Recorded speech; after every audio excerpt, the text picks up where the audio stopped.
الحجوري منزل مقطع وجهه مع اغنيه حسين القسمي، شوف الجبل واقف ولا يا حجوري الله يرحم لي امك، ما معناش انتخابات، فيش بالاصوات الانتخابيه. كيف حالك؟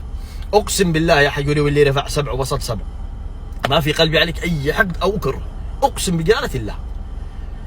لكن يا حجوري معهم معتقد غريب، اقسم بجلاله الله، يريد ان يسب الاعراف والاسلاف وضوابط الشريعه الاسلاميه، ويستهزأ بالله وبالنبي وبالقران، ويطلع يقول لك انا لم اغلط عليك شخصيا ولم اجرحك، اذا غلطت عليك شخصيا لك الحق ان تحاسبني، بينما انا لم اغلط على احد بحد ذاته. يا رجال لو غلطت علي شخصيا ممكن اسامحك، اما تغلط على الله او على الرسول او على النبي يستهزأ به في لايفك وانت صامت. حجوري لو ما غلط عليك او على اهلك والله ما بتنام الليل، فما بالك بان الله يستهزأ في لايفك. هذا حديثنا معك فقط، لا تحولناش على الاصلاح ومدري من محمد علي طه، لا، ولا تحولش الموضوع الى شخصنا بيننا احنا وانت. احنا على غلط في نظرك يا شيخ، احنا على غلط، خلانا على جنب. موضوعك مع الله سبحانه وتعالى، الله والنبي والقرآن يستهزأ ويسب في لايفك.